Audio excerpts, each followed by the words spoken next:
Veja no ICL Notícias, segunda edição. Ele tem um documento sabendo o que o Brasil quer. E eu acho que nós vamos fazer um bom acordo. Fim do tarifaço vem aí.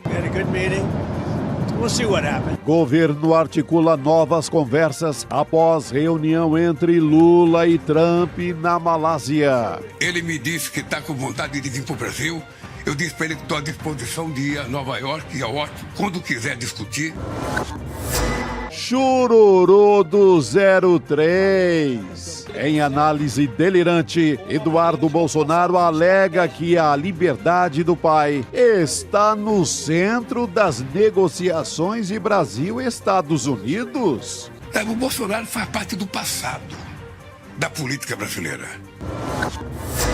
Avanço da extrema-direita na Argentina. Partido de Javier Milei vence eleições legislativas e presidente já fala em reformas. Os argentinos le dijeron, basta al populismo, populismo nunca más. O ICL Notícias, segunda edição, está no ar.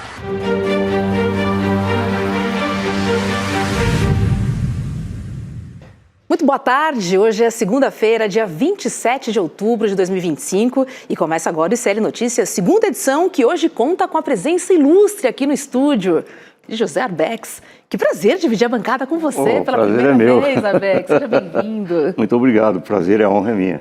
Vamos lá, porque hoje vamos repercutir, obviamente, e com Manu Borges, as repercussões em Brasília, do encontro do presidente Lula com o presidente estadunidense Donald Trump.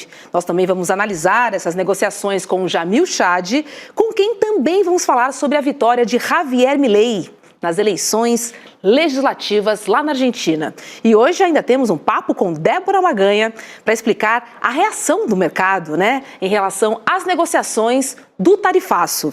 Lembrando que toda a programação do ICL, que começa com o Desperta e vem até o N2, é transmitida pelo canal A Voz Trabalhadora no YouTube e na web rádio São João. Quem também transmite o N2 é a Rádio Cultural. Sejam todos muito bem-vindos e bem-vindas. E vamos nessa, Arbex, porque, olha, não se fala em outra coisa. Mas também é o assunto do dia, né? É o assunto do dia, da semana.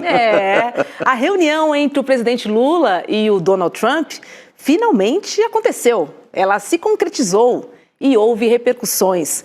Deixa eu chamar a Manu Borges para conversar com a gente. Manu está lá em Brasília. Boa tarde, Manu. É um prazer receber você aqui no N2.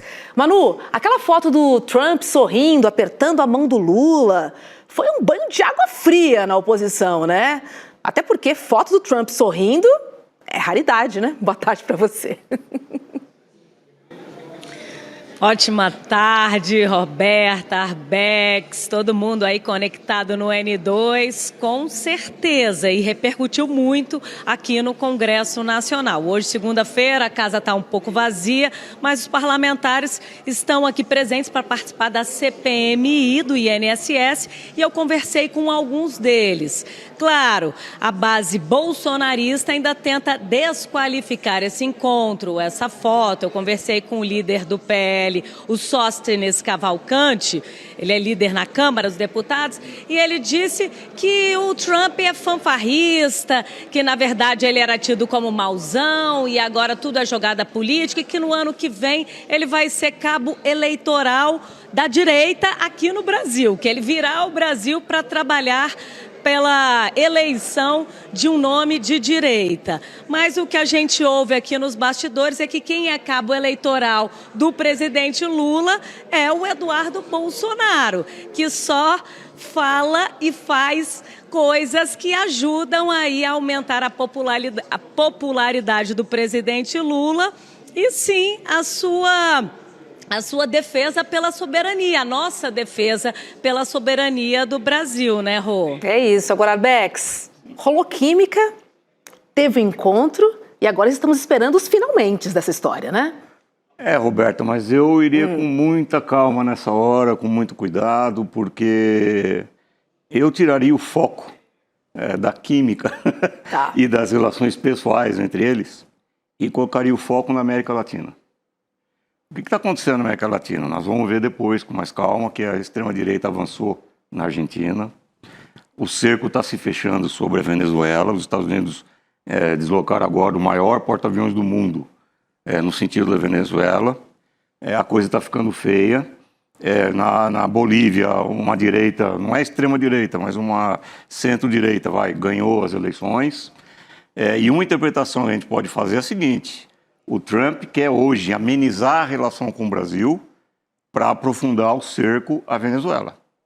Quer dizer, então ele fala, vamos acalmar a frente com o Brasil, vamos botar água na fogueira, porque o que me interessa agora é o petróleo venezuelano, é entrar na Venezuela, esquentar a coisa na Venezuela, e não interessa ter Brasil e Venezuela ao mesmo tempo tensionados. Então, isso é uma maneira de interpretar, quer dizer, nós estamos aqui fazendo um exercício para tentar entender o que é que está por trás disso tudo. Quer dizer, eu não descarto que haja uma química entre o Trump e o Lula. O Lula é um cara simpático, ele é um cara carismático, todo mundo que conhece o Lula sabe disso. Agora, vamos ver qual é o foco aí, né? Eu acho que a gente tem que ir com muita cautela, até porque o Trump também tem outras exigências dramáticas sobre o Brasil, né? O acesso a terras raras, a questão dos data centers, os minérios que o Brasil tem.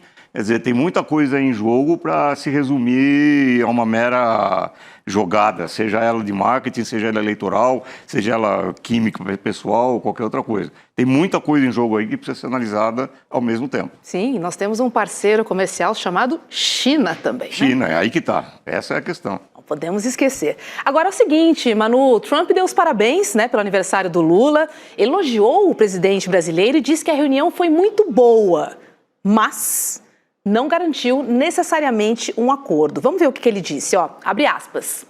Tivemos uma boa reunião, vamos ver o que acontece. Não sei se algo vai acontecer, mas vamos dizer que eles gostariam de fazer um acordo. Vamos ver. Eles, Brasil, estão pagando. Acho que a tarifa é de 50%, mas tivemos uma ótima reunião. E feliz aniversário. Quero desejar feliz aniversário ao presidente. Hoje é o aniversário dele, sabiam disso? Ele é um cara muito vigoroso. Na verdade, isso foi muito impressionante. Mas hoje é o aniversário dele. Então, feliz aniversário. Por favor, façam chegar a ele. Fecha aspas, Donald Trump, presidente dos Estados Unidos, num alto nível de simpatia, Manu. Com certeza. Inclusive disse que era uma honra estar com o presidente brasileiro, demonstrou empatia, a história do presidente Lula, por ele ter ficado preso e ter retornado à presidência do país, que falou que é um país lindo, que, enfim, ele tem vontade de vir ao Brasil. Então foram muitos elogios, assim como aqui também dentro do Congresso. O presidente da Câmara dos Deputados, Hugo Mota, e também do Senado, Davi Alcolumbre, também teceram vários elogios com relação a essa reaproximação. Mas, claro, existe sim essa desconfiança residual. O que é que os Estados Unidos vão pedir em troca para pôr um fim a esse tarifaço? Mas a própria Confederação Nacional da Indústria, o setor também do agro, já revelaram, a CNI divulgou nota dizendo que essa aproximação é realmente algo que está por um fio aí de rever essas tarifas, é algo concreto, é uma negociação concreta pelo fim do tarifaço, principalmente no que diz respeito a carne, café, que tem impactado na inflação dos Estados Unidos, né? Os americanos, eles consomem muita carne, o café é brasileiro, então é uma questão que afeta diretamente aquele país e que, claro, o Trump não quer ficar mal na fita. A gente viu as manifestações contra ele nos Estados Unidos semana passada, gigantescas, então ele também precisa rever aí algumas de suas atitudes para recuperar um pouco de popularidade. Pois é, e olha, hoje em entrevista ao ICL Notícias Primeira Edição, o vice-presidente Geraldo Alckmin disse que ambos os governos já deram o primeiro passo rumo à negociação sobre o tarifaço. Vamos ver. Depois do encontro do presidente Lula com o presidente Trump, já houve uma primeira reunião do chanceler Mauro Vieira, do nosso secretário, o Márcio Elias Rosa, que está acompanhando o presidente Lula lá na viagem, de outros diplomatas e já deram lá o primeiro passo. Claro que isso vai ter que ter agora uma sequência. Não tem ainda nenhuma data definida.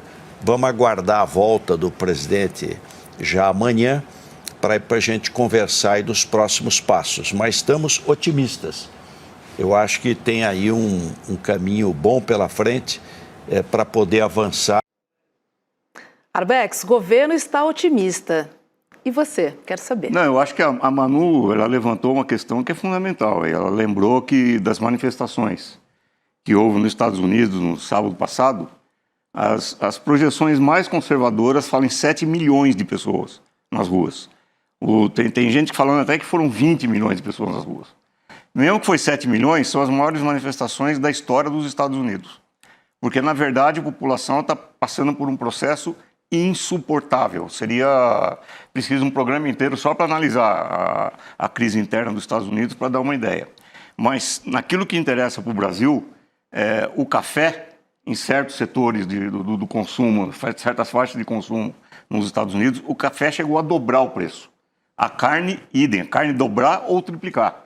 Quer dizer, o país já vive uma situação muito complicada do ponto de vista econômico, a população está sentindo o peso do tarifaço na costa dela, a população, 7 milhões nas ruas, e o Trump deve ter percebido, alguém deve ter falado para ele, falando, escuta, você ameniza a coisa para o lado do Brasil que nós temos que baixar o preço, porque do jeito que tá insuportável. Roberta, hoje não dá para saber qual é a inflação nos Estados Unidos, sabe por quê? O Trump proibiu a divulgação de dados sobre a inflação nos Estados Unidos. Proibiu, está proibido, ninguém sabe quanto na verdade é a inflação. Só sente no bolso. Só sente no bolso e nas prateleiras dos supermercados e no desespero das famílias. Agora milhões de servidores federais dos Estados Unidos não estão recebendo o seu pagamento, porque o Congresso dos Estados Unidos está trancado a pauta, eles não estão votando nada. Então, o orçamento está trancado, não tem verba para pagar os servidores públicos federais. Eles estão passando fome. Tem centenas de milhares de servidores públicos na fila para receber alimento. Essa é a situação nos Estados Unidos hoje. Então, esse é, de fato, um dos fatores que levaram o Trump a baixar a bola com o Brasil. Quer dizer, ele sabe que ele vai ter que baixar o preço do café, da carne e de outros produtos para tentar amenizar a situação. A Manu está totalmente certa sobre isso. Não, e vamos lembrar, Manu, que o Biden perdeu a eleição muito pela economia, né? Pelos preços, que nunca foram os mesmos depois da pandemia. Sim, e a gente vê uma série de vídeos virais na internet mostrando várias pessoas em situação de rua. Inclusive os vídeos dizem não é Brasil, não é América do Sul, são os Estados Unidos aí mostrando em que nível chegou a economia daquele país, com decisões erradas, decisões equivocadas, e o presidente ainda divulgando vídeo, jogando cocô em cima das pessoas, dos manifestantes, por incrível que pareça. Não ouvindo as pessoas na rua, as demandas do seu próprio povo, então fazendo esses ataques direto ao próprio eleitorado. Arbex, o Trump está cutucando, né, o povo, não está não? Não, o Trump, o que eu vou falar agora é a minha opinião. O Trump sabe que se a coisa for para... Vai ter eleições agora de midterm, em 2026, eleições para o Congresso. Se as eleições fossem hoje, o Trump perderia, mas perderia, assim, de lavada. Porque a popularidade dele hoje está em torno de 34%, mais ou menos. Que é a mais baixa popularidade com o presidente nessa época do mandato, 10 meses de mandato, mais ou menos. Ele sabe que se fosse hoje, ele perderia. Na minha opinião, ele está fazendo tudo para não ter as eleições de 2026. Eu acho que ele quer jogar o país para uma situação de caos, por um estado de exceção, que de alguma forma permita suspender as eleições. Porque isso que a Manu falou é um negócio extraordinário. Você tem 7 milhões de pessoas protestando na rua. O presidente do país monta uma inteligência artificial, um vídeo, em que o título da manifestação é No Kings, não queremos reis. Quer dizer, traduzindo para o Brasil, não queremos ditadores. Esse era o mote das manifestações. O cara monta um vídeo de inteligência artificial, ele com uma coroa de rei, jogando cocô em cima dos manifestantes. Quer dizer, isso é um insulto, isso é uma aberração o que ele está fazendo. Fora essas leis que trancam o Congresso, não paga os servidores, corta subsídios para alimentação, corta os subsídios para a saúde. O Jamil Chad, ele conta uma história que ele ficou uma tarde, internado no hospital, numa maca, no corredor, nada de luxo, assim, lá nos Estados Unidos. $40 mil. Uau! $40 mil por uma tarde numa maca. É que o seguro dele pagou. Agora, você imagina a família média dos Estados Unidos, não tem esse dinheiro. Não tem como pagar as despesas de casa. Hoje, a família média dos Estados Unidos, ele tem uma expressão que eles usam, paycheck to paycheck. Eles vivem, aquilo que eles ganham no dia 1 do mês, dá para chegar até o dia 30. Se você, no meio do caminho, tiver uma despesa, dentista, quebrar a perna, quiser ir para uma festa, você não tem dinheiro para pagar isso, Roberto. Então, é essa a situação nos Estados Unidos. Eu acho que o Trump, claro que ele sabe disso tudo, ele está governando para os bilionários, amigos deles. Eu acho que ele está levando a situação para um impasse institucional que vai chegar num ponto que vai ser o seguinte, vai ter enfrentamento na rua, isso é quase inevitável, num país que tem 320 milhões de armas circulando entre a população. 320 milhões, tem mais armas circulando do que povo nos Estados Unidos. É muita coisa. Então a coisa é um barril de pólvora aquilo lá. Sem falar, e aí é outra história, nos arquivos Epstein, que são os arquivos daquela rede de pedofilia que o Epstein montou, era um bilionário estadunidense que montou uma rede de pedofilia em que estão implicados o próprio Trump, Bill Clinton, Bill Gates, figuraça dos Estados Unidos, Príncipe Andrews da Inglaterra, em vídeos com meninas. Isso tudo o Trump está segurando ao máximo a divulgação desses vídeos. Mas está chegando num ponto em que vai ter que divulgar. E aí a coisa vai desandar de vez. Pois é, você falou em Jamil Chad, deixa eu lembrar a nossa audiência que o Jamil estará conosco logo mais para a gente falar, né, os desdobramentos, as informações e as apurações do Jamil sobre essa reunião. Manu, antes de eu mudar a pauta, você quer acrescentar mais alguma coisa? Não, lembrando que nos Estados Unidos também tem uma crise muito séria de saúde mental, de drogadição, né, do fentanil, uma droga que agora o Trump diz que vem da Venezuela, do México, enfim, da América do Sul, só que o fentanil chegou nos Estados Unidos com prescrição médica pela indústria farmacêutica. Tem até um documentário muito pertinente que chama A Indústria da Dor, que mostra exatamente como que as pessoas começaram a se viciar nesse remédio, então legal, com prescrição médica e com a anuência, sim, da indústria farmacêutica, sabendo todas as problemáticas que essa droga trazia para os pacientes. Então, os índices de suicídio também subiram de forma drástica nos Estados Unidos. Outro dia eu vi até um estudo falando sobre isso. Então, uma situação lamentável que o Tio Sam, a terra do Tio Sam, vive lá no hemisfério norte. É verdade, essa questão de drogas é muito séria, dramático. Porque parecem cidades fantasmas, as pessoas realmente estão vagando pelas ruas nos Estados Unidos, Arbex, isso é muito sério. Se você somar isso, o índice social de que existe pelo menos 1 milhão de pessoas em situação de rua, 1 milhão de pessoas em situação de rua, mais um número indefinido de pessoas, mais milhões, vivendo em carros, porque não tem como pagar apartamento, não tem como pagar uma casa. Você tem exércitos de viciados em drogas, noias, andando nas ruas, vivendo em tendas, jogado nas calçadas, sem nenhuma estrutura de serviço social público para socorrer essas pessoas. Um país que gasta em armas, mas não gasta com pessoas. Não, é um país que tem o maior número de bilionários do mundo. Só em Nova York tem 60 bilionários. Só em Nova York, na cidade de Nova York. 60 bilionários. Então você é uma coisa completamente maluca, anômala, demente, o que existe lá nos Estados Unidos. Fora que essa coisa das drogas aí, depois, se a gente for falar de Venezuela, nós vamos ver que essa coisa de guerra às drogas é uma ficção. Os Estados Unidos nunca combateram as drogas, não fazem guerra às drogas, utilizam as drogas historicamente, e é fácil demonstrar isso. Existem provas mostrando que os Estados Unidos utilizam o tráfico de drogas para financiar organizações terroristas mundo afora.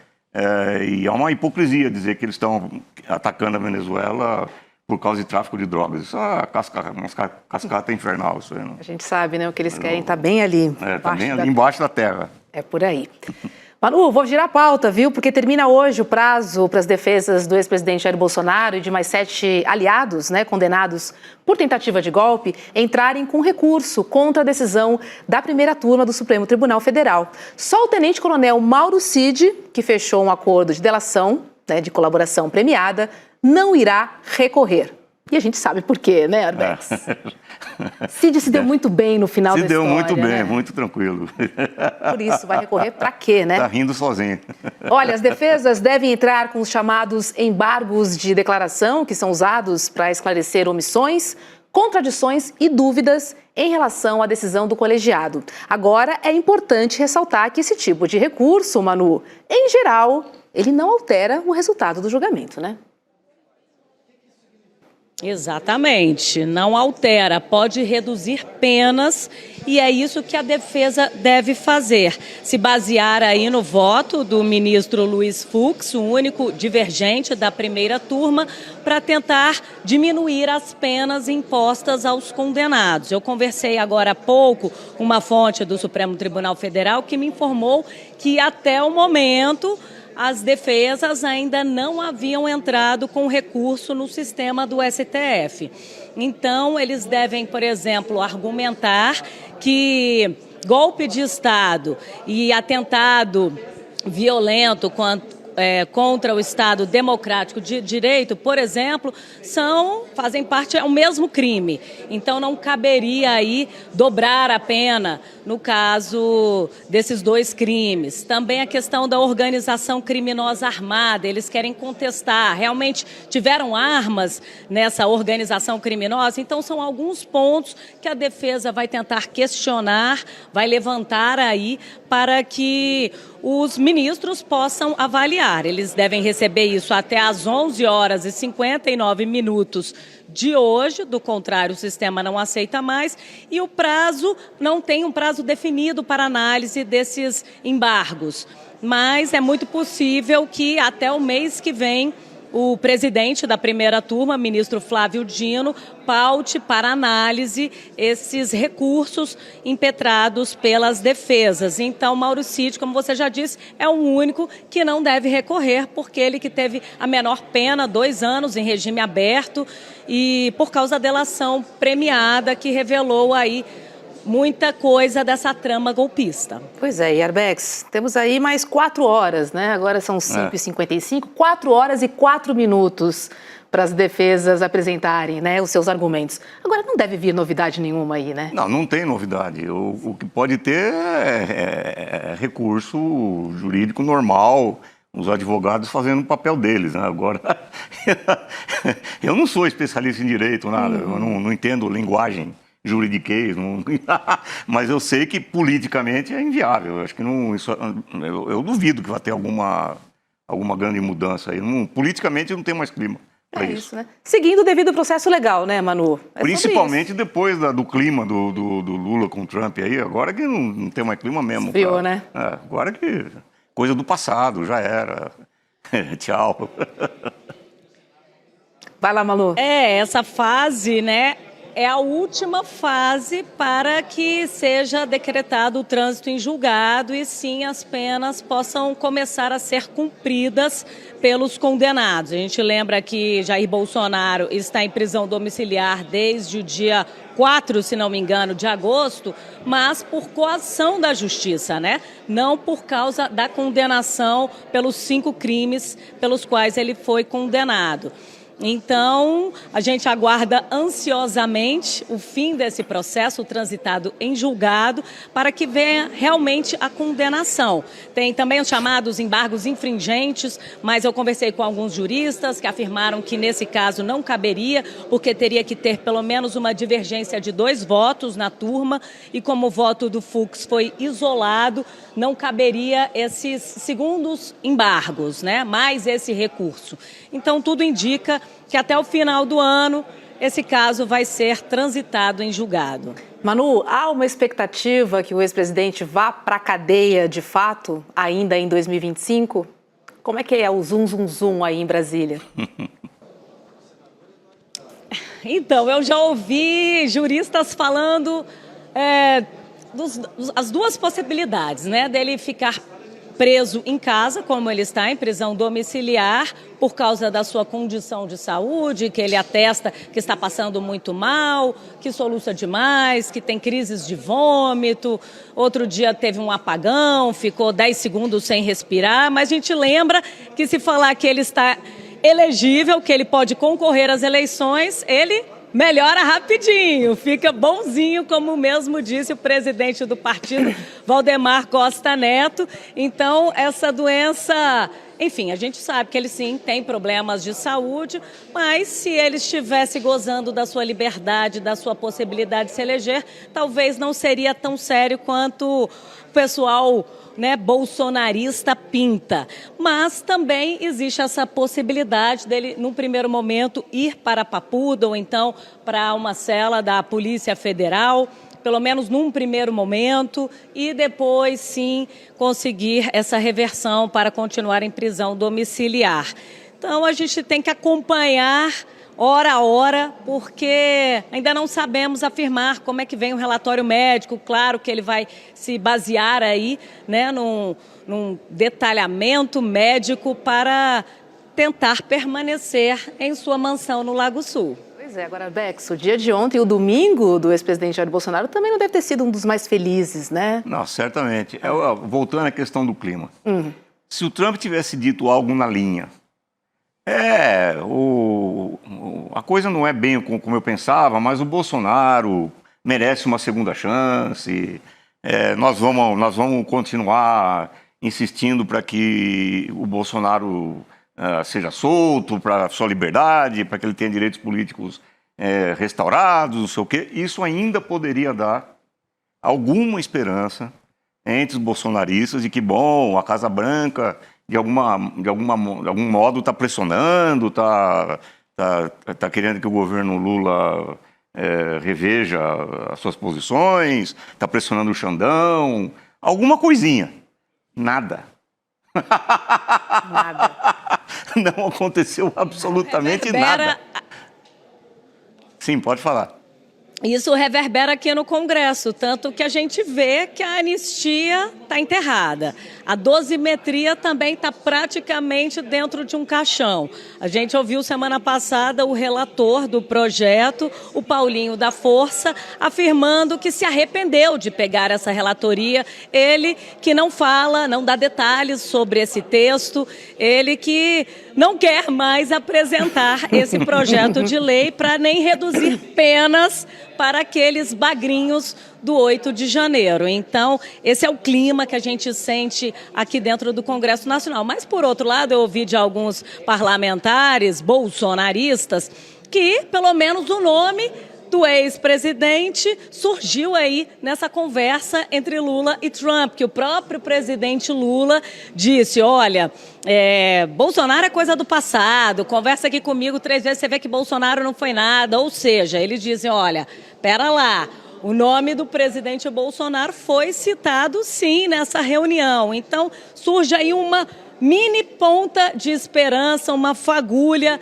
de esperança para os bolsonaristas ainda tentarem defender algum tipo de redução de pena, enfim. Mas o clima dentro do Congresso é zero anistia e a dosimetria, pelo menos aqui no Senado, também os senadores não querem colocar suas digitais nesse projeto. Manu, eu posso estar enganado, mas essa questão do nome surgiu pela pergunta de uma jornalista, não foi? Exatamente. Um repórter, não é isso? A pergunta foi colocada na mesa. Sim, dizer, exatamente. Não foi por colocada iniciativa, nem naquele primeiro... Sim, não, a gente não tem detalhes, né, do que realmente eles conversaram naqueles 50 minutos, como é que foi o tom da conversa e se realmente Bolsonaro conseguiu ali 2 minutos de fama entre a conversa dos líderes de nações, né, mas o fato é que teve aquele fiapo, aquela pergunta da jornalista que tentou ainda, né, e aí, o Bolsonaro está na mesa de negociação, negociações, o Trump disse, none of your business, né? Não é da sua conta. Mas assim, o que a gente sabe é que Eduardo Bolsonaro e Paulo Figueiredo não têm mais aquela interlocução, não têm mais aquele acesso direto que eles demonstraram ter 4 meses atrás. Isso fica muito claro, né? Tanto que eles gravam os vídeos ali das grades para fora. A gente já não vê eles dentro dos estabelecimentos, das áreas de poder ali da Casa Branca ou de outros órgãos. Então, a informação que circula nos bastidores é que eles estão sendo totalmente excluídos e a gente vê um certo desespero na fala deles, sim, né? O que eu acho que isso tudo deixa claro é o seguinte, o Bolsonaro nunca foi central, nunca foi importante, nunca foi uma causa real. O que acontece é o seguinte, os Estados Unidos tinham que ter um pretexto para pressionar o Brasil sobre a questão das terras raras, a questão dos data centers, a participação nos BRICS, a associação com a China. O Trump tinha que ter algum gancho para pressionar o Brasil em relação a isso tudo. Encontrou o gancho, o Bolsonaro. Encontrou um monte de vende-pátria aqui dentro do Brasil, que abraçou essa causa, esse monte, o Tarcísio, os bolsonaristas, levaram a bandeira dos Estados Unidos para Paulista, bandeira de Israel, um bando de vende-pátria que abraçaram isso tudo e começaram a fazer barulho. Enquanto isso daí foi interessante para os Estados Unidos, o Trump manteve a retórica, a farsa, a baboseira, etc. e tal. Quando a coisa começa a apertar e ele vê o preço do café, o preço da carne explodindo, quando interessa acalmar a frente Brasil para apertar a Venezuela e para fazer um plano de ataque com mais ofensiva, na América Latina, ele acalma a coisa e esquece o Bolsonaro. Quer dizer, o Bolsonaro foi relegado ao papel que ele sempre teve desde o começo. Tirando as ilusões, a fantasia, o auê, a baboseira toda do Eduardo Bolsonaro e companhia, que serviram como cabo eleitoral do Lula, como todo mundo está dizendo por aí. Pois é, vemos aí um Bolsonaro descartado.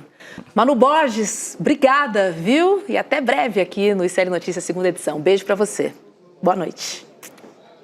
Boa noite. Beijo. Só para fechar, dizendo que a semana vai ser muito agitada. Tem 47 itens na pauta. O Hugo Mota resolveu trabalhar e pautar assuntos de relevância para o país na tentativa de um esforço concentrado de votações. Então, semana cheia. Vamos acompanhar aqui bem de pertinho. Obrigada, Manu. Sei que você está aí, de olho, não passa nada. Todos os detalhes você acompanha aqui no ICL, tanto no N1 como no N2, aqui no finalzinho de tarde. Chega mais, Rodrigo Viana. Boa noite. Roberta, boa noite. Boa noite. Avex. E é isso, né? Bolsonaro foi usado de escada, literalmente, pelo Donald Trump. Pelo menos é o que tudo parece. Foi, e os bolsonaristas estão no desespero hoje, né?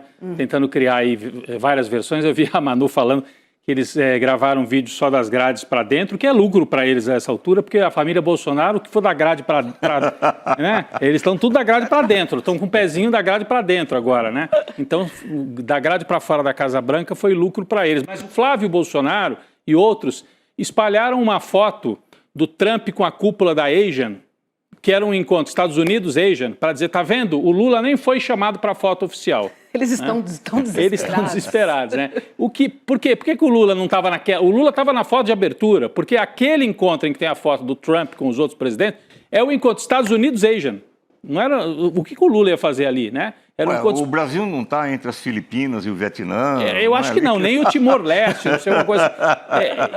mas daí ele espalhou isso. O Flávio Bolsonaro fez uma postagem hoje dizendo o Lula é irrelevante, ele nem apareceu na foto com os presidentes. Olha aí, o Trump estava e o Lula não. Então, eles estão tendo que se agarrar nisso, nessa coisa realmente da mentira, das fake news, porque foi um golpe realmente duríssimo. Agora, vamos esperar a consequência prática. Sim. Por enquanto é fotografia, né? É um bom sinal, mas vamos esperar se realmente os empresários brasileiros hoje, a burguesia brasileira está animada, a bolsa subiu, o dólar caiu e os empresários, pelas notas que a gente tem aqui pingando aqui ali na imprensa tradicional, estão felizes com a abertura de conversação, né? Não só os irmãos da JBS, mas outros também, porque é a chance de voltar a vender bastante para os Estados Unidos. Agora, tem que destravar, né? Essa conversa é o começo, vamos ver se vai ter resultado prático, que o Trump também é um malandro da negociação, pode não fingir que vai e não vai, né? E não entregar nada, né, Arbex? Então a gente tem que esperar. Eu acho que está tudo condicionado. A negociação das terras raras, data center, a posição política do Brasil em relação à Venezuela, aos BRICS.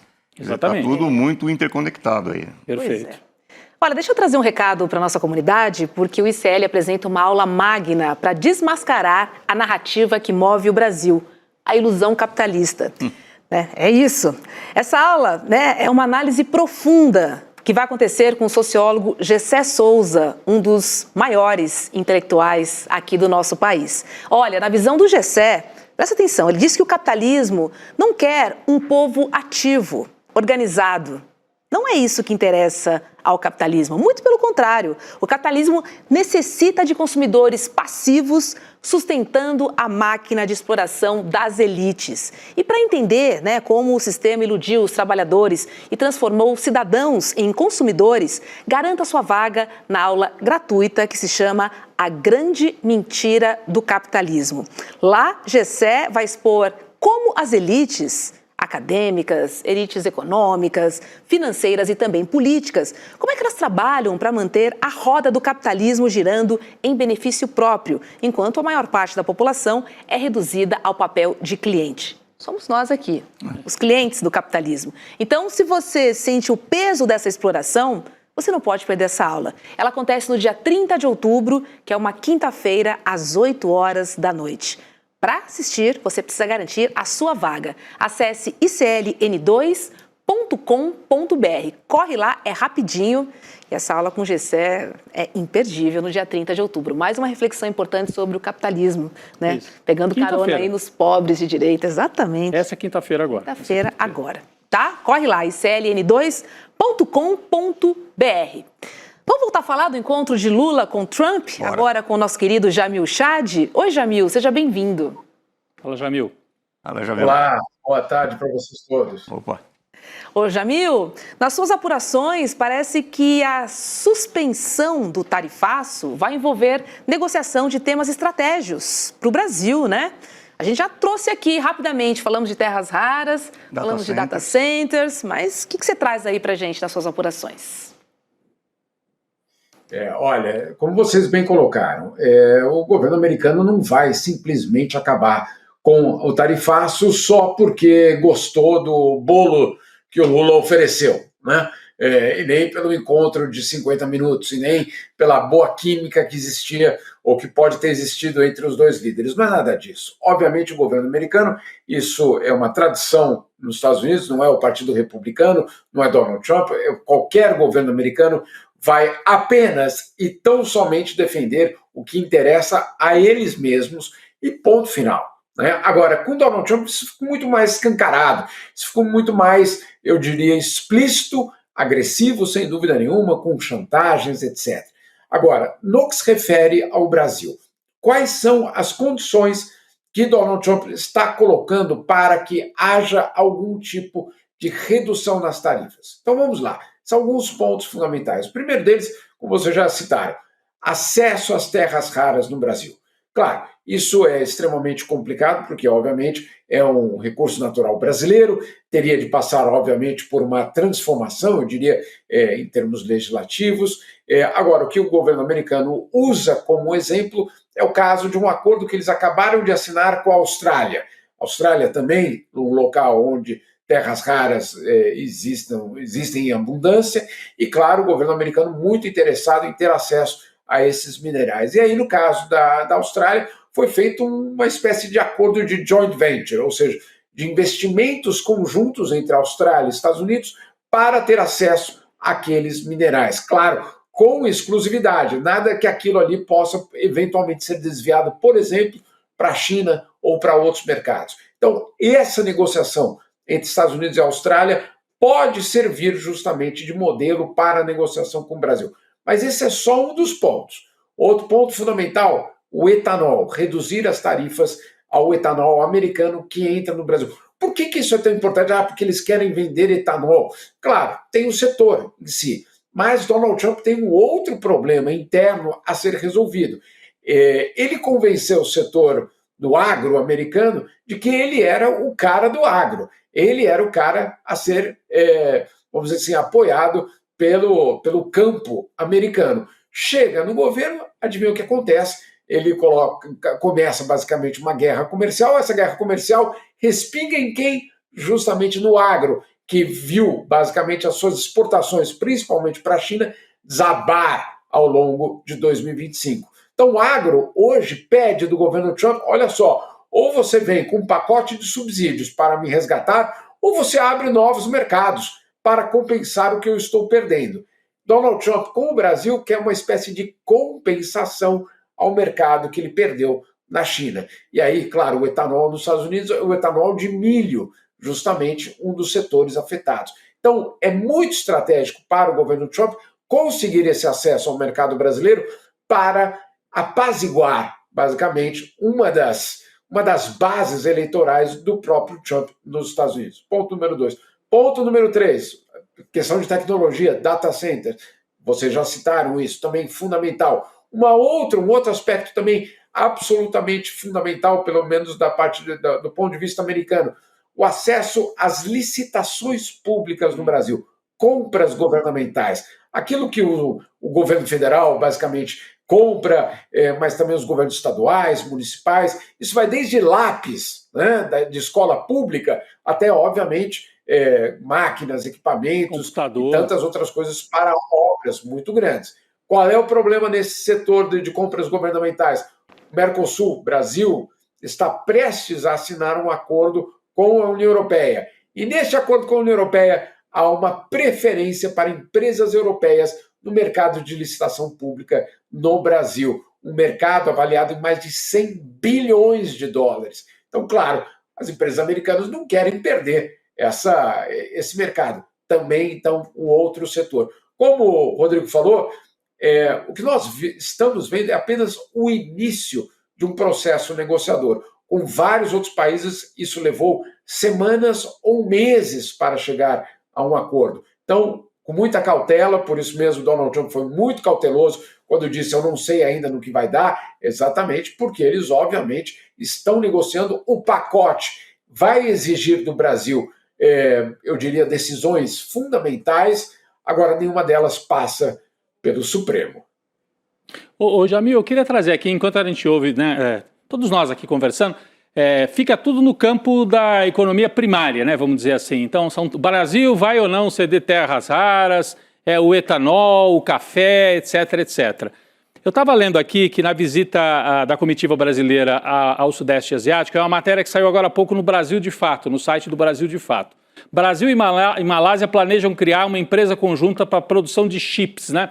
Porque na conversa com os Estados Unidos você não vai conseguir chegar em nada disso, né? Então seria importante, assim, quer dizer, o Brasil vai ter que conversar com os Estados Unidos, vai seguir negociando, vai vender café, vai vender etc. Mas não pode abrir mão das conversas com outros parceiros, sejam eles dos BRICS, sejam eles do Sudeste Asiático. Se puder colocar na tela de novo a manchete, porque o que é essa história lá na Malásia? Brasil e Malásia planejam criar uma empresa conjunta para a produção de chips. Isso aí, vocês sabem que havia o projeto de uma empresa no sul do Brasil para a produção de chips, o Ceitec, que foi desmontado no governo do Temer e do Bolsonaro, e agora no governo Lula, 3, estão tentando remontar, então relançar a produção brasileira de semicondutores para tentar fazer chips aqui no Brasil também, que é um problema, a gente não produz aqui. E aí, a ministra da Ciência e Tecnologia, Luciana Santos, durante a viagem à Malásia, confirmou ao Brasil de Fato que existe uma parceria com a Malásia para se criar uma joint venture, que é uma parceria entre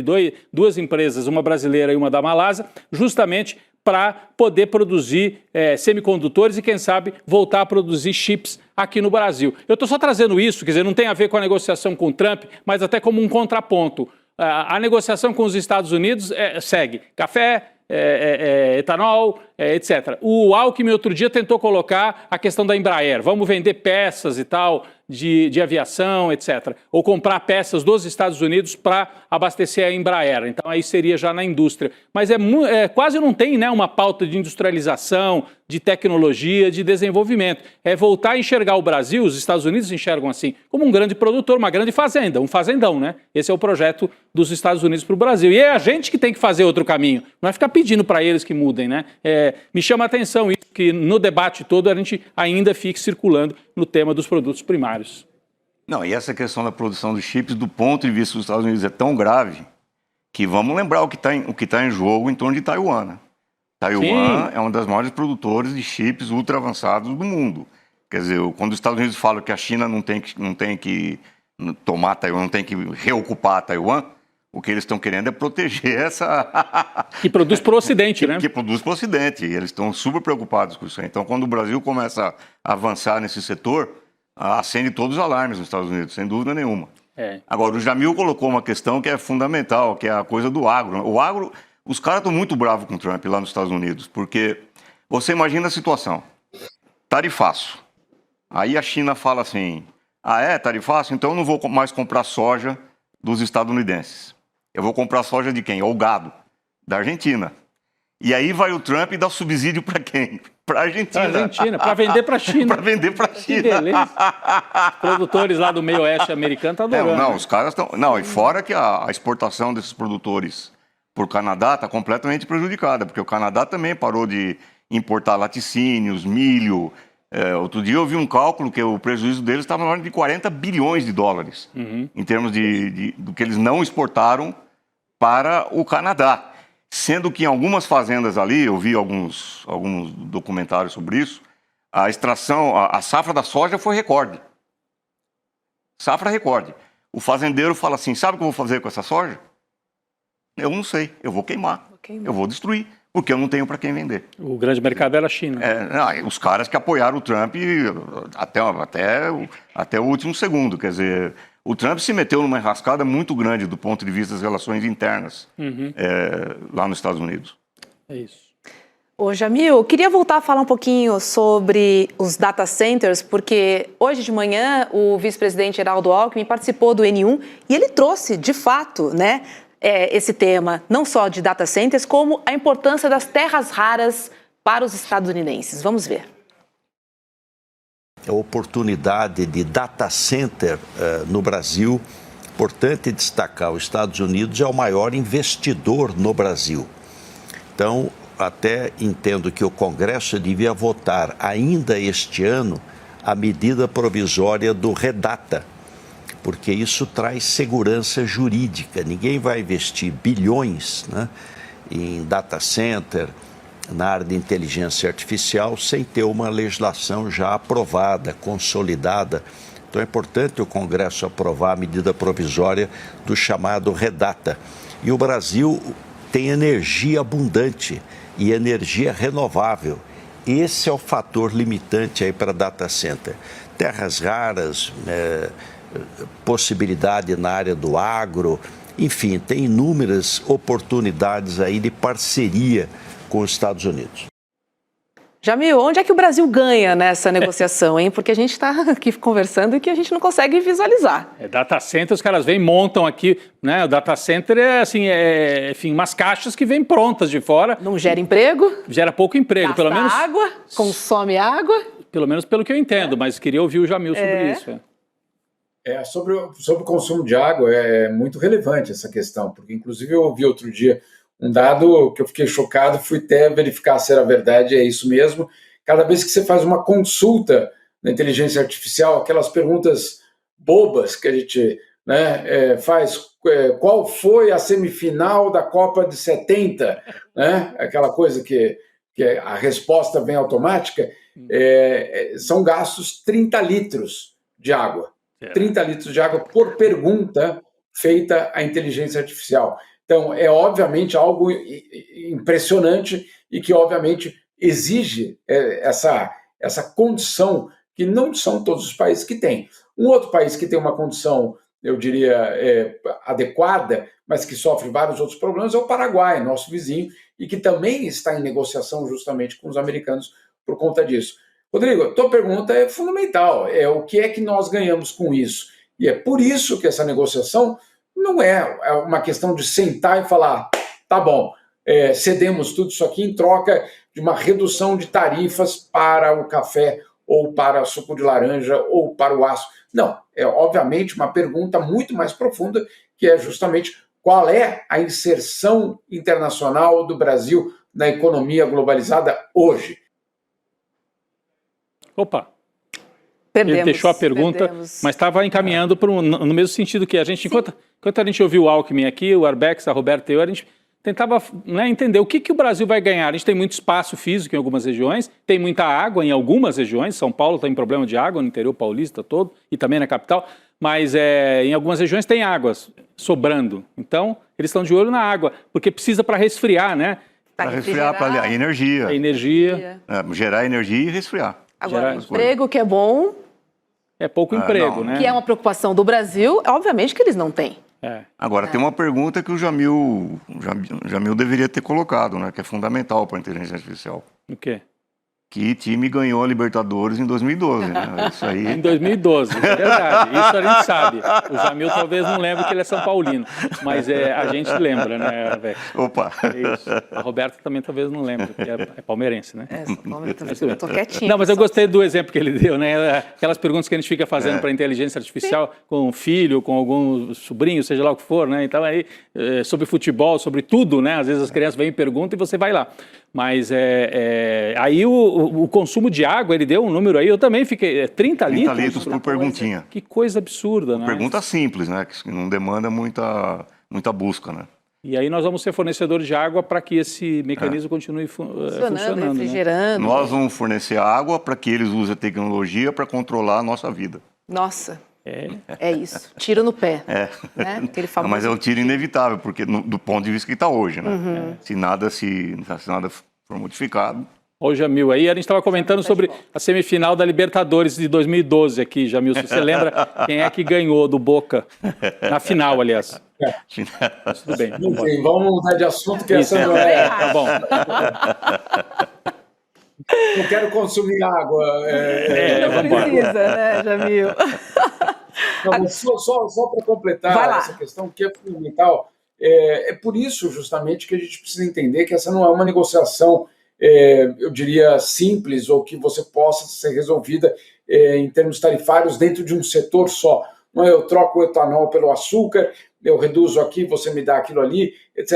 É obviamente uma pergunta muito mais profunda e é a pergunta que o Brasil tem feito aos Estados Unidos ao longo dos últimos anos, não ao governo Donald Trump, ao longo dos últimos anos. Olha só, eu quando vou para a China ou eu quando vou para a Ásia, as propostas que eu recebo de parceria é de uma parceria diferente, é de uma parceria de desenvolvimento, é uma parceria que me ajudará a levar a economia brasileira a uma transição energética, eventualmente, uma transição, inclusive, ecológica. E vocês? Aí a resposta do lado americano sempre é muito insuficiente, muito aquém do que o Brasil, obviamente, espera. Então, por muitos anos, isso no Biden já ficou muito claro, o governo brasileiro insistiu em colocar para o Joe Biden, olha, o pacote que vocês estão oferecendo de parceria, ele é um pacote talvez do século passado, ele é um pacote ainda profundamente desigual em termos de geração de benefícios para vocês e para mim. Né? E aí, claro, a comparação com a China, por exemplo, é muito profunda, porque de repente você vai e é isso que tem feito o Brasil, fechado acordos com a China, no qual parte da reindustrialização brasileira já num patamar de século XXI, ela vem, claro, acoplada a uma parceria com a China e não com os Estados Unidos. São alertas como esse que o governo brasileiro tem feito aos diferentes governos americanos, aparentemente surdos dos dois lados ambos. É isso. E tem o precedente histórico, claro que outro contexto, outra situação mundial, do Vargas, né? Sim, da SSN, o Vargas, né? Dos Estados Unidos e a Alemanha, né? O Vargas chegava para os Estados Unidos e falava, e aí, quais são as condições para construir a Companhia Siderúrgica Nacional? Vai para a Alemanha, e aí, quais são as condições que vocês oferecem? E aí o Vargas soube fazer muito bem esse jogo, né? De pressionar. Os Estados Unidos sempre quiseram estabelecer uma relação muito injusta com o Brasil. Então, o Brasil tem todas as condições agora com os BRICS, com a nova Rota da Seda, com a China, de negociar essa relação. É muito difícil, né, você fazer negócio com alguém que quer ganhar em tudo, né, Alex? Que até há pouco tempo atrás era a grande potência hegemônica, né, que não tinha contraste. Agora tem. É isso aí. Agora, gente, o fato é que esse domingo, né, neste domingo passado, a família Bolsonaro teve que assistir a felicidade de Trump ao se reencontrar com Lula. No perfil da Casa Branca, nas redes sociais, Trump chamou a reunião de grande honra. Vamos ver aqui o print, do post da Casa Branca. O presidente Trump se encontra com o presidente brasileiro, Luiz Inácio Lula da Silva, na cúpula.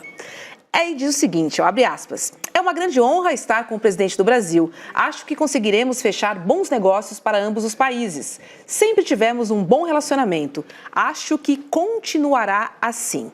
Mas, na narrativa bolsonarista, o encontro foi sim para falar de supostas perseguições a Jair Bolsonaro. Dá uma olhadinha no que o filho 03, o Eduardo, no que ele publicou no X. Olha isso, gente. Lula encontra Trump e na mesa, um assunto que claramente incomoda o ex-presidiário, Bolsonaro. Imagine o que foi tratado a portas fechadas. O Lula está com uma cara de preocupação realmente nessa foto, que eu fico muito preocupado com o Eduardo Bolsonaro, inclusive. Se quiser botar a foto de novo do Eduardo Bolsonaro, né? A gente vai ver essa postagem. Lula, quando imagina o que foi tratado, olha como o Lula está incomodado ali. Olha a cara de incômodo do Lula nessa foto, né? Então até a postagem do Eduardo não foi muito feliz, né? É um desespero, né, Rodrigo? Porque assim, tá ficando cada vez mais difícil, né? Porque, era uma pegadinha, né? Era uma pegadinha, vocês vão ver o que aconteceu. É fato que a gente não tem ainda o desdobramento disso, onde é que isso vai dar. Mas estamos indo bem, eu acho que a gente está seguindo um caminho interessante para o Brasil. Acho que num momento também bom para o Brasil. E você viu o que o Lula acabou falando sobre o Bolsonaro, né? Acho que foi depois, numa entrevista, na entrevista coletiva pós-encontro, o Lula solta essa frase que está em muitas manchetes aí pelo Brasil, talvez fosse legal também para o Jamil, o Chad, o Arbex também comentarem, que assim, é passado, já foi. Bolsonaro já foi. Acho que a gente tem aqui, né, para mostrar. Tem. O Lula chamou Jair Bolsonaro de passado da política. A gente tem o post aí. Abre aspas. Não, é VT. É VT, vamos ver.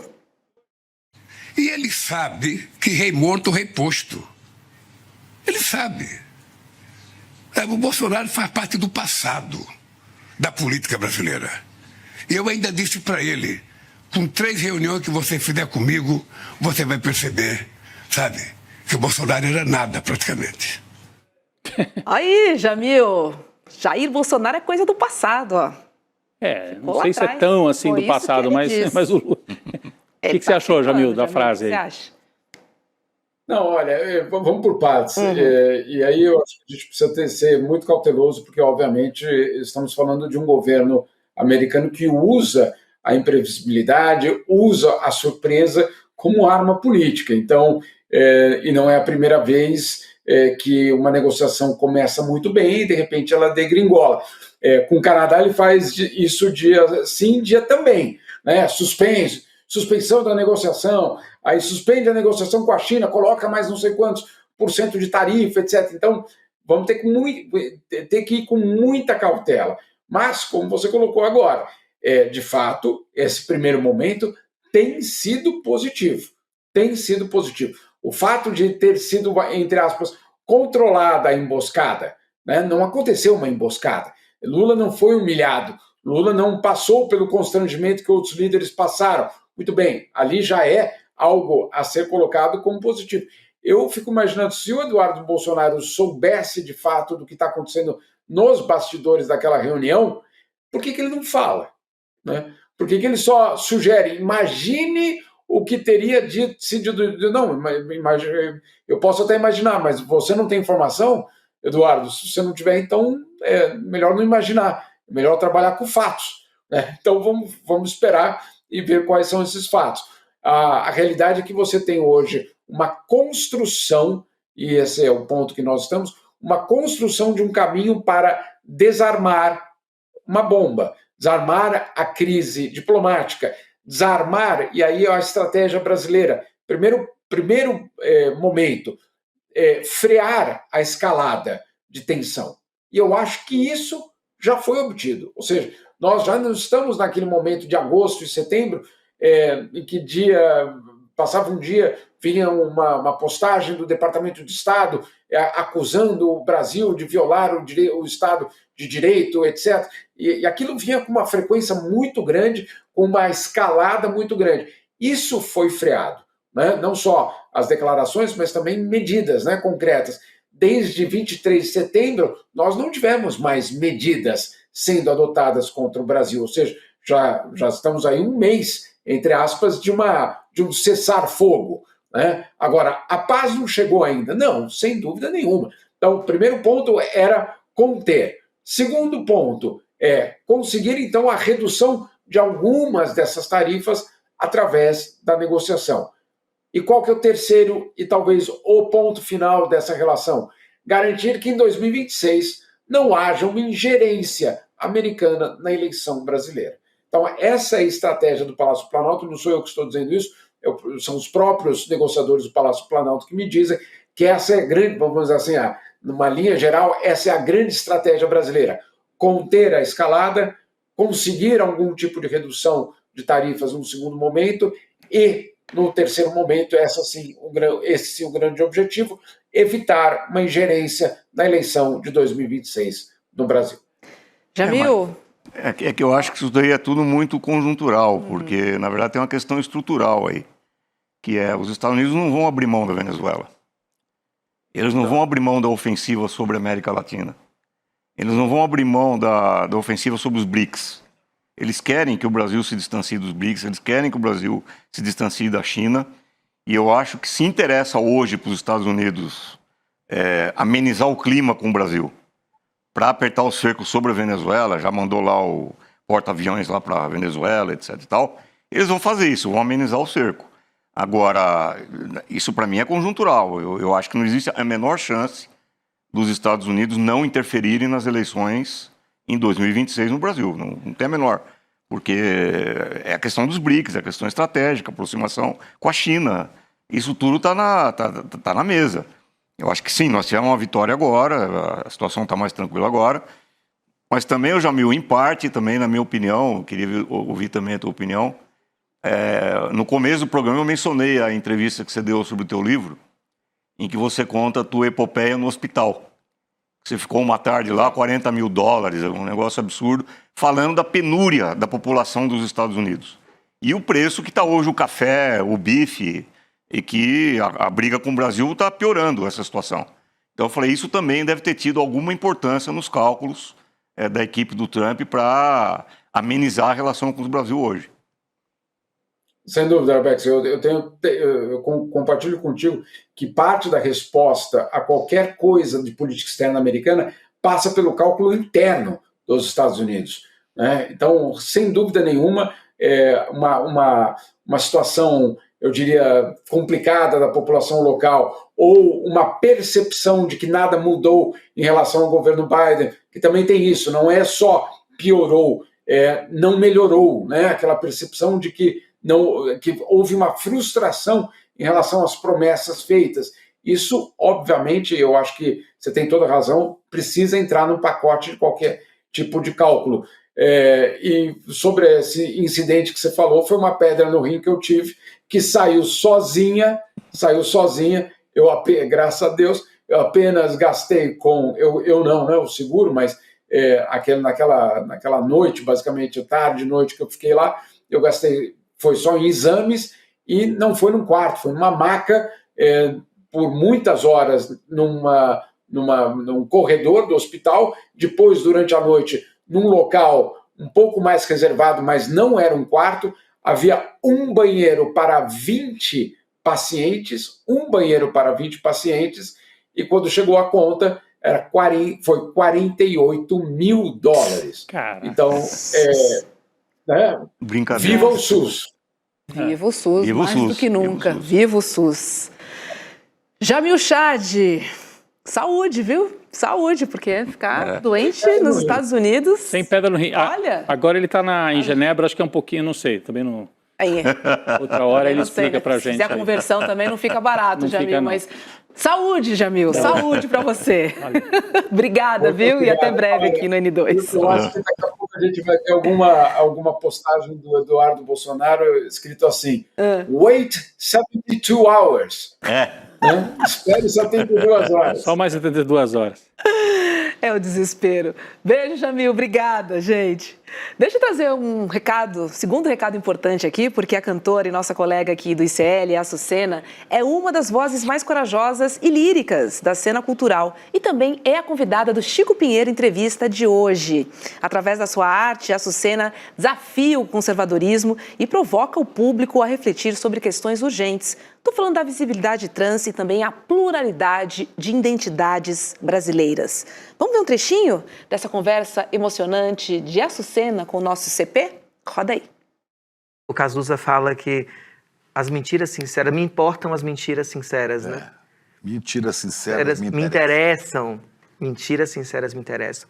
E um dia eu vi uma pessoa que eu gosto muito, inclusive, falar assim, para mim nem as mentiras sinceras. Eu falei, porque você nunca foi LGBT. Porque se um dia você fosse LGBTQIAPN+, você ia saber que você tem que mentir muito para ser de verdade. Mas não é aquela mentira que prejudica o outro. Não é aquela mentira que coloca em risco a integridade do outro. Que vai colocar o outro numa situação de risco moral, ético, diante da sociedade, diante da vida. Não, é para que exista... para que uma vida seja resguardada. Então, quando a gente mente, eu lembro num discurso lindo da Dilma, né, quando ela foi questionada há muito tempo atrás se ela tinha mentido diante dos militares, ela falou, eu menti sim, deputado, mas eu menti foi para salvar os meus iguais, eu menti. Então, essa mentira que me interessa é a mentira que me salvou. E eu lembro que eu te falei da alma moral, né, da Clarice Nisquier, tem uma parte linda que o Rabino Newton Bonder fala, que ele fala que há fidelidades perversas e há traições de grande fidelidade. Então eu tive que me trair para poder ser, tive que dançar o jogo social para poder me achar dentro desse processo. Tortura diária, é uma tortura, né? O nome disso é armário, né? Armário. A gente chama de armário. O armário é difícil ficar no armário, né? Você ficou muitos anos dentro do armário. É insalubre... Escuro. É escuro, tem muitos monstros lá dentro, é difícil, às vezes você vê uma frestinha e quer sair, não consegue, e tem que ter muita coragem para sair dele. É verdade. Não perca esse encontro, tá? Às 7 horas da noite, coladinho aqui no ICL Notícias, segunda edição, tá? Chico Pinheiro, entrevista Açucena. E você também pode acessar o link icl.com.br/Chico para receber o link da transmissão e também outros conteúdos exclusivos no Zap Zap do Chico. Tá? A gente vai voltar agora a falar da reunião entre Trump e Lula, porque há repercussões, principalmente no mercado e também no setor produtivo. Quem chega para conversar com a gente é a nossa querida Débora Maganha, diretamente do Mercado Investimentos. Oi, Débora, boa noite para você. Boa noite, Roberto. Boa noite, Rodrigo. Boa noite, Arbex. Boa noite para toda a nossa audiência que está aí nos acompanhando. Boa noite. Débora, boa noite. A Ibovespa renovou máxima histórica de fechamento nessa segunda-feira, enquanto o dólar continua em baixa, com o mercado reagindo ao encontro entre Lula e Trump. No setor produtivo, associações também avaliaram de forma positiva o encontro entre eles, mas esperam que a reunião avance para resultados concretos. Precisamos aí de materialidade desse encontro, né? Segundo o ministro das Relações Exteriores, o Mauro Vieira, o encontro abriu o que ele chamou de, abre aspas, fase prática das negociações. E o mercado tá de olho nisso, né? Tá de olho e já estava, viu, Roberto? Porque na sexta-feira a grande expectativa era justamente por esse encontro que ia acontecer no domingo.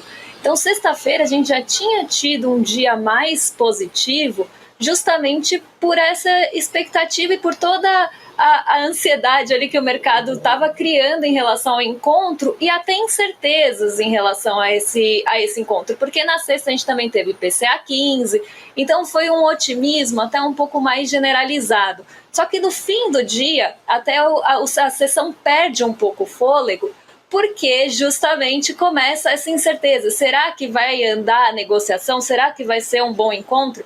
E como o mercado sempre age na expectativa, isso acabou já mexendo com os ânimos do mercado na sexta. Hoje, depois da reunião, já repercutindo aí todos os resultados e o setor produtivo também enxergando e analisando de forma positiva. Acho que grande parte dos setores viram esse encontro de forma positiva. A bolsa dá uma esticada, o dólar cai, e aqui a gente precisa pensar até nos fatores mais amplos também, porque tem decisão de juros nos Estados Unidos no radar, os juros podem cair por lá, isso vai pressionar também os juros aqui, que vêm caindo. Então é como se a gente trouxesse um pouco mais de alívio para o mercado financeiro, que tinha toda essa incerteza em relação ao encontro, até porque Donald Trump, ele é muito inconstante, ele pode mudar de ideia de uma hora para outra, e o mercado sabe e coloca preço nisso. Então, qualquer movimento ali vindo de Donald Trump é muito imprevisível, é o que eu sempre falo, é como se você estivesse andando na estrada, você tem uma neblina na frente, você precisa às vezes encostar para não se posicionar, para ligar o farol, para ver se consegue enxergar um palmo, porque qualquer movimento que ele tome ali vai mexer com decisões. Como é que você vai no setor produtivo tomar uma decisão de contratar mais gente ou de ampliar sua capacidade produtiva se você não sabe como é que vai ser um movimento vindo lá dos Estados Unidos ou no próprio Estados Unidos, né, no próprio país. Então, o Donald Trump, com a sua imprevisibilidade, causa essa incerteza, e por isso que estava todo mundo em compasso de espera na sexta. Mas depois, com o desdobramento hoje, o mercado se acalma e concretiza, né, e realiza esse ganho. Hoje as bolsas sobem, a gente vê todo esse movimento também do dólar caindo, não só pelos juros, mas por essa calmaria que veio desse encontro, que foi avaliado de forma positiva por quase todo mundo, a não ser a família Bolsonaro, Paulo Figueiredo, que a gente sabe que espernearam no Twitter. Tentaram, pelo menos, né, Débora? Os empresários brasileiros estão otimistas, né, Arbex? Assim, não sei se você colheu, eu estava acompanhando aí noticiário e tal, e o próprio comentário da Débora de que a burguesia brasileira gostou. E aí, acho que tem uma consequência política. Já tinha ficado ruim para o Tarcísio botar aquele bonezinho do MAGA lá no começo. Gente, hoje até o Alckmin falou disso na entrevista aqui. Esse é o ponto. Né? Eu acho que o Tarcísio fez uma operação muito desastrada, né? Quando a gente vê o que aconteceu ontem, né, e hoje, a bolsa sobe, o dólar cai, os empresários se animam, porque tem um presidente que está lá defendendo os interesses da indústria brasileira, dos setores do agro do Brasil. Como é que pode? O sujeito é governador de São Paulo e ele acredita nessa loucura toda do Bolsonaro e acha que o setor produtivo vai achar isso legal também. Impressionante, né? É um cara como o Alckmin, que foi 4 vezes o governador do estado, né? Um cara todo moderado, tranquilo. Para ele chegar e falar, olha, é inaceitável o que o Tarcísio fez, é porque ele realmente está expressando aí um ponto de vista que eu acho que está muito colado ao empresariado paulista, né? Claro. É esse o ponto de vista. E isso daí...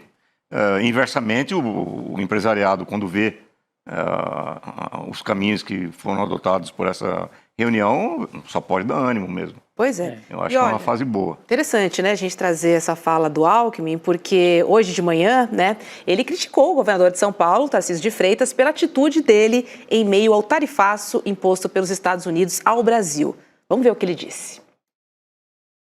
Em relação ao tarifaço, lamentar a postura do governador do estado de São Paulo. Primeiro que o estado de São Paulo é um dos principais prejudicados pelo tarifaço, né? Não é possível aplaudir o presidente dos Estados Unidos num momento desse. Por quê? Porque é onde está mais fortemente a indústria. E a indústria é a mais afetada pelo tarifaço, porque é para os Estados Unidos que a gente exporta mais valor agregado, exporta mais manufatura e que é mais difícil você recolocar em outros países. O Brasil é um país caro, né? Carga tributária 33,5% do PIB, a China é 22%, a Índia é 20%, o México é 17%. Então não é fácil você competir, especialmente com os países asiáticos.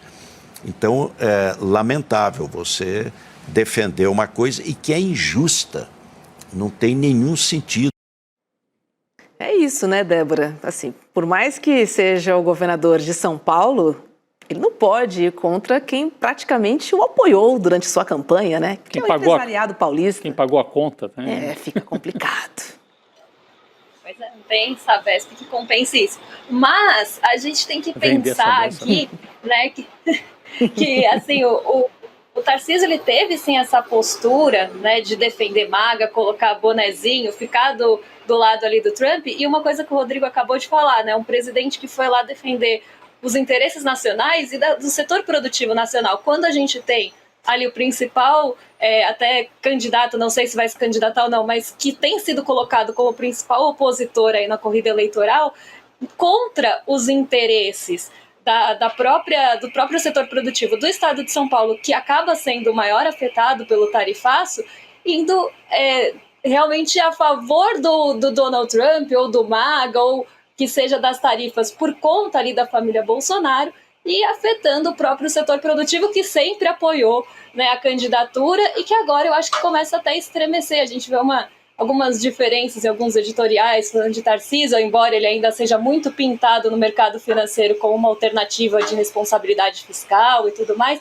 A gente começa a ver uma diferença em relação ao setor produtivo, que é justamente quem está sendo afetado.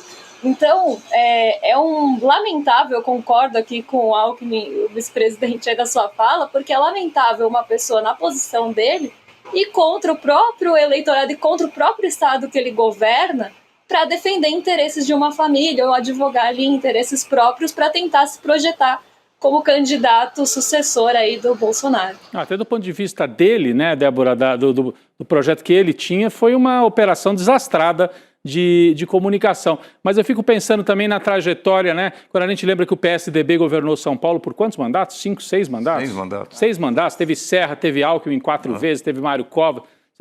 Teve lá desde o Montoro, né? Que não era PSDB, mas era quase...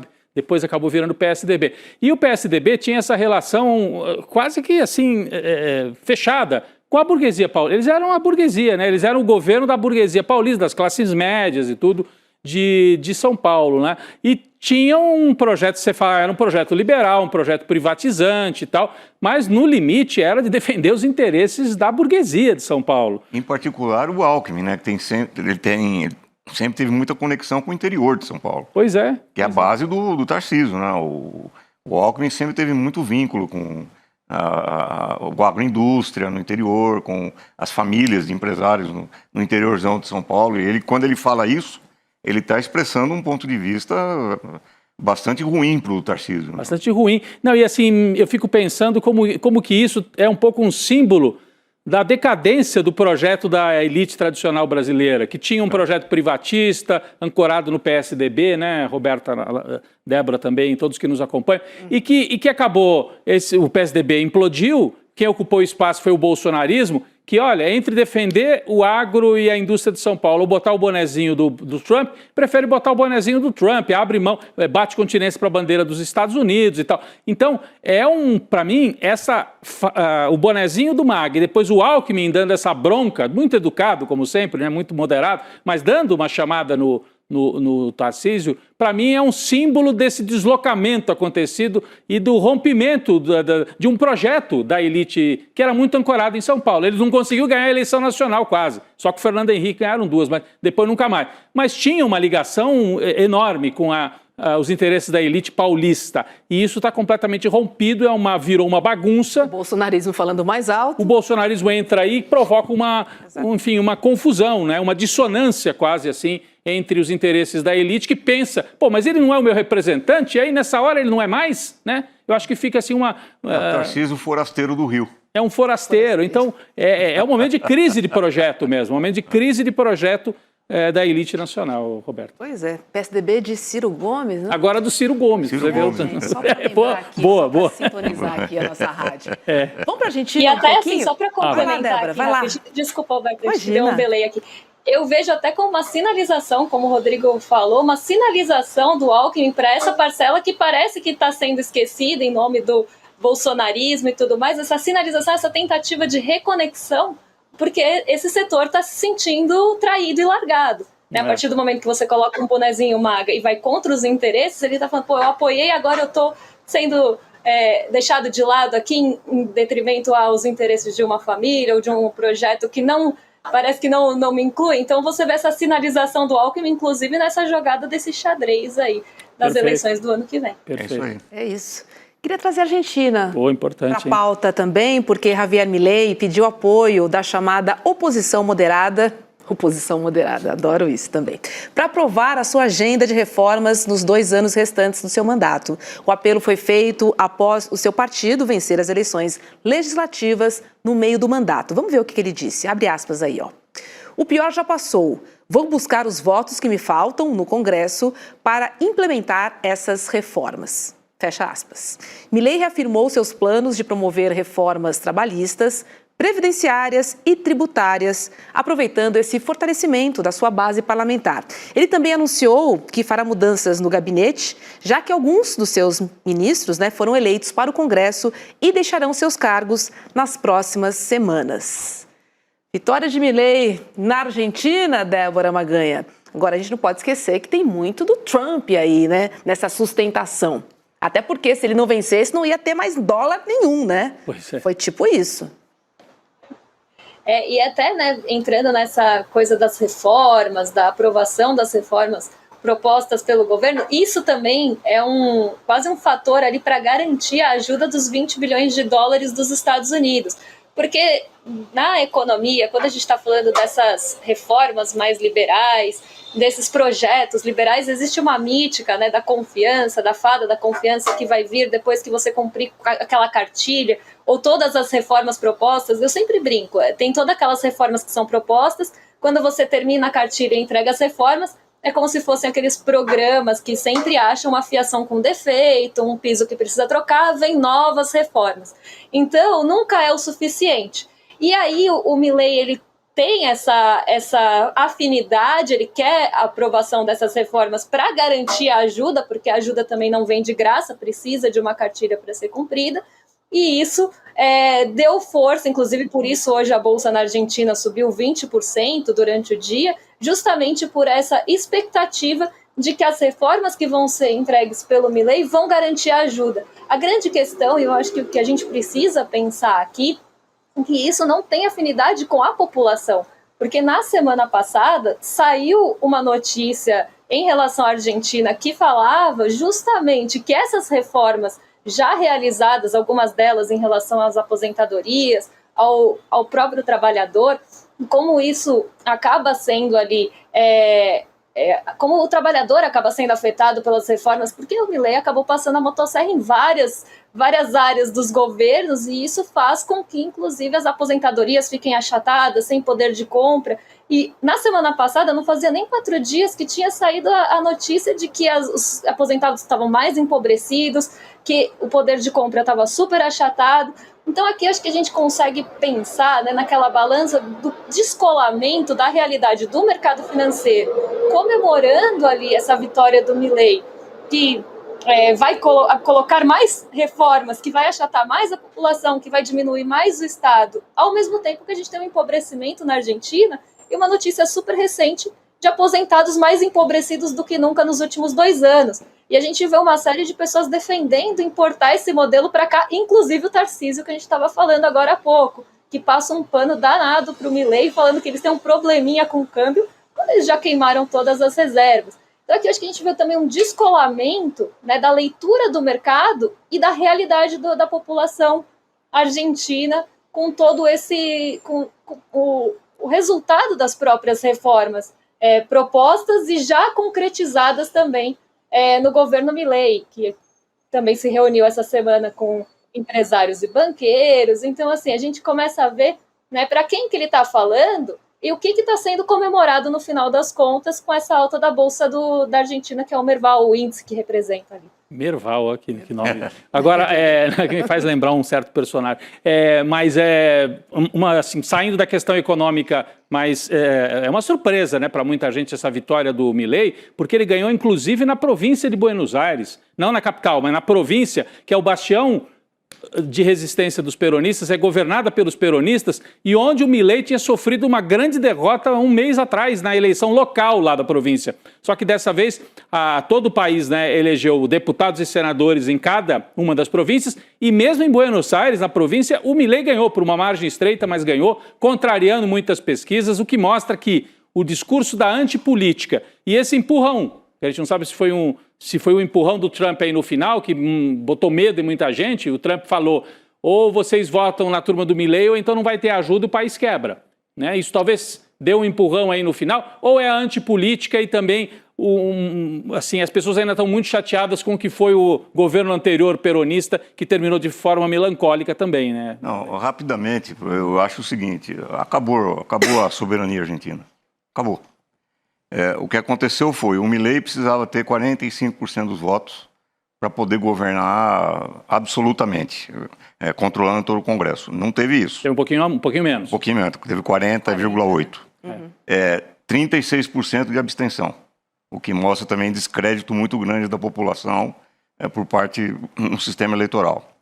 Isso de um lado. E de outro lado, o verdadeiro presidente hoje da Argentina, na minha opinião, é o cônsul de Roma, Scott Bassett, que é quem está definindo para onde vão os investimentos, o que tem que ser cortado, quais são os programas sociais que têm que ser limados, o que tem que ser feito com a economia. O Milei não tem mais o que dizer. O Milei tem que obedecer, calar a boca e fazer aquilo que os Estados Unidos vão mandar ele fazer. Eu acho que isso daí é uma receita de explosão social na certa, porque você não tem confiança em instituições. 36% de abstenção.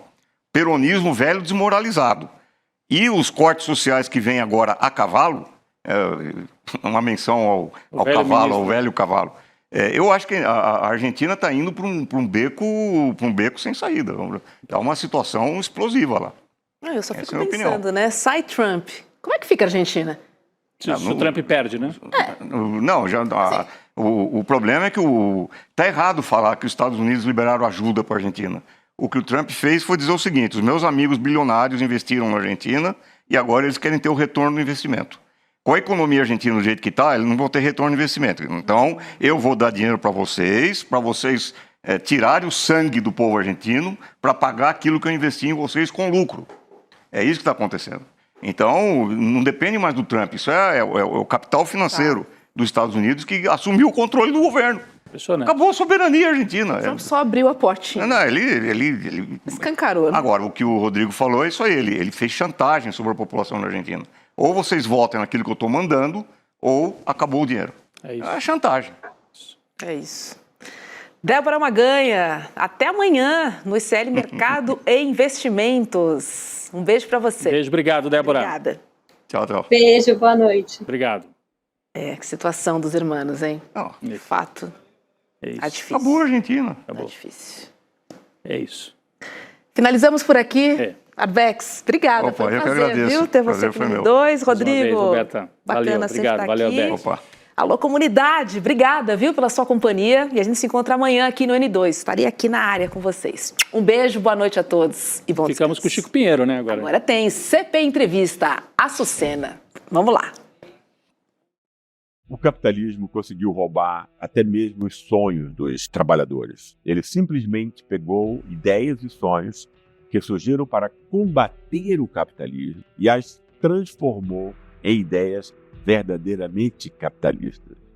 Liberdade, criatividade e originalidade, que eram formas de resistência ao capitalismo, agora são termos associados ao lucro, às empresas e ao mundo do trabalho. No dia 30 de outubro, quinta-feira, às 20 horas, eu darei uma aula magna chamada Grande Mentira do Capitalismo. Vamos mostrar como o sistema ilude e engana hoje trabalhadores em todos os lugares. E aí, Chico, vamos microfonar, amigo? Velho, agora. Rapaz, que estampa é essa, rapaz? Gostou? Pô, comprei na ICL. Pô, entra agorinha. Vista a coragem. Leve a luta com você. Camisetas da comunidade mais corajosa do Brasil. Acesse souicl.com.br e garanta já a sua.